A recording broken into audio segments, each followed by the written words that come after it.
with what Lillian has done is we want to give that overview in general, using like, we know that when we are doing the clinical trials, we use the console. When we are using the implementation science, we use the inspect. So you keep that in mind as we go through. I think only we got the paper. And, I am very pleased that the people who are working on, who did this paper, actually people who have worked with us, they are part of us. They are part of the School of Public Health, part of IDI, part of Makere. So we are really proud. Actually, I was very happy to be looking at this paper. But before we go there, I think maybe some of us already know what implementation science is. So Lillian is coming at it. We chose this way of looking at it. That Lillian will come at it with a broad overview. Then I'll come at it exactly.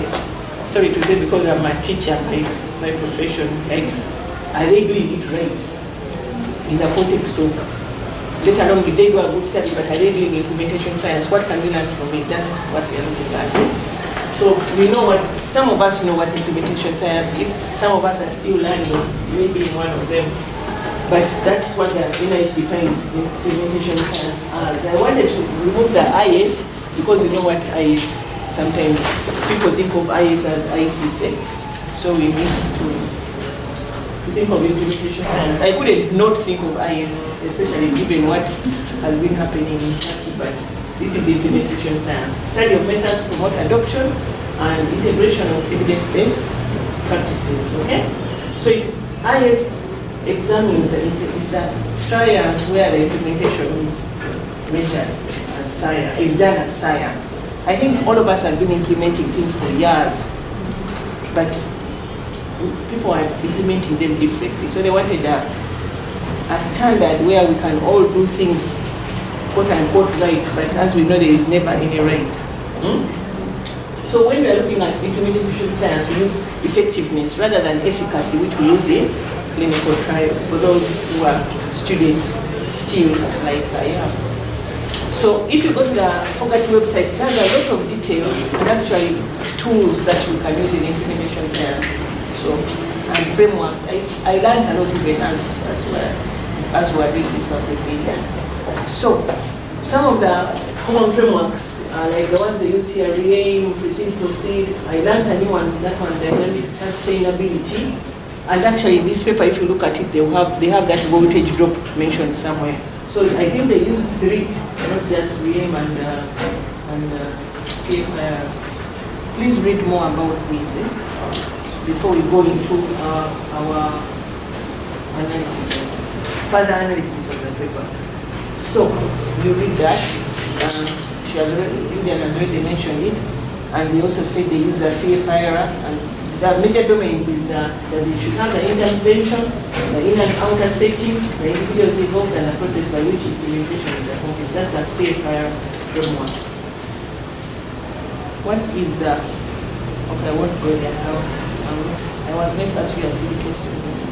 Let me still ask a silly question, because I think it aid our learning. What is the framework of measurement of beauty? That's a good question.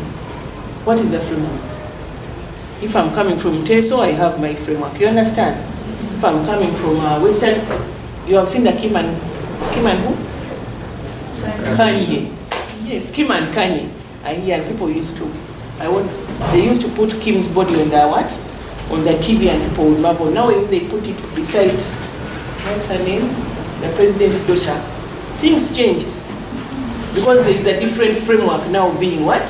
Used. So we've been using a framework on TV of Kim Kardashian, and everybody was saying things about Kim Kardashian's body, which faded into near nothingness when they stood near what? So there are different frameworks of measurement, beauty, science. So these are the frameworks that we use. So it's just like the way we look at implementation science frameworks is the way we look at all frameworks, social, ecological. There are so many things, so many measurements. I always tell people that in every area of study, they use different frameworks. As we measure beauty, we use a different framework. As we measure how to make matoke, we use a different framework. So you may think that my matoke is lousy when somebody else thinks it's what? It's wonderful. So, but in science, we want to use these frameworks that everybody can agree on. Okay? So there is that CFI framework. And as we look at the aim framework that these people use, they always mention the word reach, in our case, if you read the paper, what is the reach? I want to see who read the paper, apart from Lillian and myself. Did anybody read? Thank you very much. Yeah, so in the paper, the reach was the number of people that were going to be reached with this one. Perfect. I wish I could buy you a soda. Exactly. Yeah, that was the reach. The reach was the number. Because sometimes they say the real framework is the percentage of people or the number. In this case, it was the number of people who they've reached the service with. Okay, I was speaking in English, Uganda. And then they were measuring, I think they said 10%. There's going to be a 10% difference in that too. We'll talk about that. So theirs was a number. And yours in your study can be anything. It could be a percentage, it could be a number. So we've already examined our. So basically, these people are looking at PrEP, which is a favorite of Lillian and I. So we know that PrEP is necessary, we know we've been using it, and people are now trying to roll out PrEP in different places. And these people, they did a partner scale-up project in Kenya, where they are doing a prospective, pragmatic implementation, evaluation. I got these words from there, from the paper, designed as a step-weight cluster randomized trial operating at 24 clinics. And they have the scaled implementation of PrEP delivery as they go along. In Uganda, we have not yet had the blessing of having this for PrEP, but we have had it for art.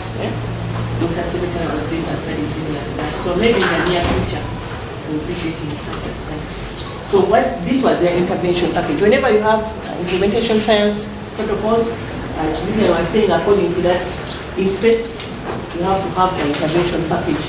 And what the intervention package was that staff training, clinic streamline, access to PrEP commodities, ongoing intensive technical assistance. And then they say, this I didn't understand. PrEP service delivery, including retention efforts, are conducted by the clinic staff with no additional resources. So I think they don't support retention, but they do staff training, clinic streamline access to PrEP, and ongoing intensive technical assistance.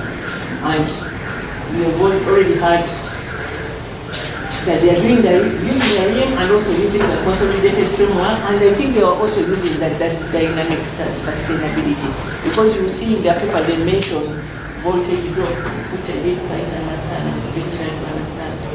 So this is what the answer is: yes. We have already seen the frameworks and they are using those things, and so we can say, according to the inspector, they're doing things right.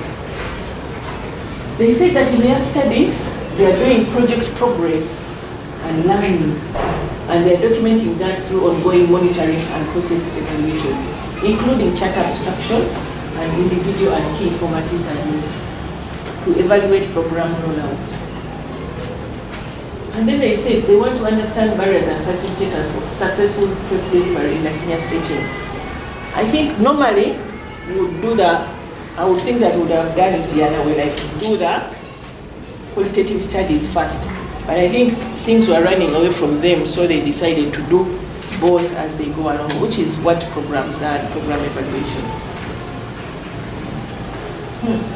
Very interesting. Where are we? So these were the specific aims which already we have mentioned, and then they have that rolled out design, which you have a diagram of, step wage, and they are comparing time points across the steps. Okay, it's a repetition. Okay, repetition. So we already said that which is a number. We've already looked at. I got a little bit confused about their package, because at one point they mentioned the package as what I mentioned, and then they mentioned this. I don't know whether you people saw that as you're reading the paper. So, but I think they said healthcare provider training. They changed the language, I think, but it's still the same thing. that the intervention package, healthcare provider training, development of operational tools, monitoring and evaluation, economic evaluations, I think that's the cost effectiveness and the stakeholder and community engagement. So for me, I think that was a weakness in the study, that they changed the language kind of along the way, but that happened when you're writing also. So I don't blame them too much, but I think this should have been the same there and the same here. If I was reviewing them to give them my money. I don't know. And they did that data abstraction, and their primary outcome is their number of participation persons initiated and created. And they are using generalized linear mixed models. They didn't go so much into that part of how they're going to do that analysis, but I think we both really think it's a good study. I didn't quite understand, maybe somebody can help me, how well they applied the CFIR. For those of you who read I didn't quite get it. Maybe there was too much there for me to get. Please, can you please help us? Because they didn't really share results, they were just explaining how they intend to use the framework to do the qualitative aspect of the study using the different domains within the CFRI framework. So they didn't elaborate in detail, but they highlighted it as a framework they were going to use to do their qualitative study. Okay. So it's a qualitative component that they're going to use. Thank you very much. Okay, the study is ongoing, and basically what I realized as we're reading through this with Lillian is that translating effective interventions to routine practice is challenging. I think it's more challenging to even write a protocol. Yeah, it's not. I think we're very used to writing clinical trial protocols, cross-sectional studies. We are kind of gotten used to it, but this is quite challenging. It is quite challenging, and I think they did quite a good work of doing that. And it's very hard. I think it's a little bit unfair also that people are expecting scientists to do science. One of the things when I was studying, my supervisor told me that it's very hard to do epidemiology because you are studying moving people who change. Today they want to come to the clinic, tomorrow they won't. Today they are married, tomorrow they may be considering this divorce, and yet they came in as married. So doing epidemiological research is hard. I think doing program evaluations is even harder. But we have to do it because the science, so much science has come out, so much evidence-based medicine has come out, and people want measured things. They don't want to gamble. So we have our work cut out for us, okay? There is no escape. We have to do the work. And these people are doing it. And I think they've done it quite well. So this project is using a stepwise pragmatic study to reconcile those constraints that I was telling you about that make life hard. They're making life harder for us. So I think maybe they should pay us more. Program implementation and rigorous scientific evaluations happening. These are moving people in a moving system, and you're supposed to measure them and get it right and publish papers. But I think that's why we went to school. So, and we are still going to school. Okay. So we are waiting to see the results of this study. And these are my questions to you people. How well was this study done in the context of implementation science? Did they do a lot? Did they do too much? Can you use REAIM, CFIR, dynamic stability, sustainability, all in the same place? Are we okay? No. I think we are, but you see the challenge that we all have. Okay? Was the intervention package well outlined? I don't know. I think I would have loved more to tell us what they are doing in the training. Yeah, what are they training on? Because if you don't tell me now, then when you come to your results, you tell me things which I'm not sure that you did. You understand?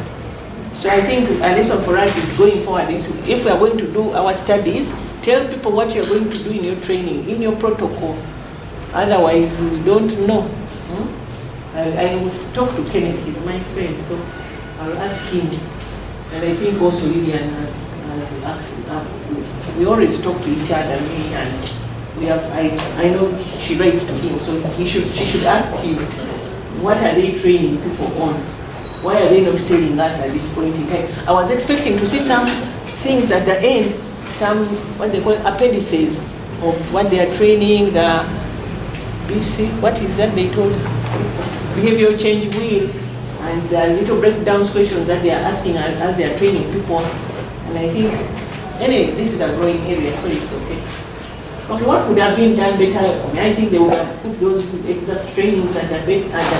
They would have done more stuff, told us more. Because once you don't tell us, then maybe the goalposts can change. I know they won't change the goalposts. These are very, very rigorous people. But what about me? Maybe I will change if I don't even understand. So there's a paper I sent out, I think Rhoda has sent to everybody, a paper by King and colleagues that actually did similar work. And it's kind of a standard paper, how to should apply the name. So conclusions, I think we both agreed, we agreed with Lillian that this was an excellent work. In the area of IS and in Africa, we wish it could come to Uganda. There's some work that they are doing actually in discordant couples similar to this. But this study will provide good data on oral prep in Africa at a key and important time. So I think we are ready for questions. Thank you.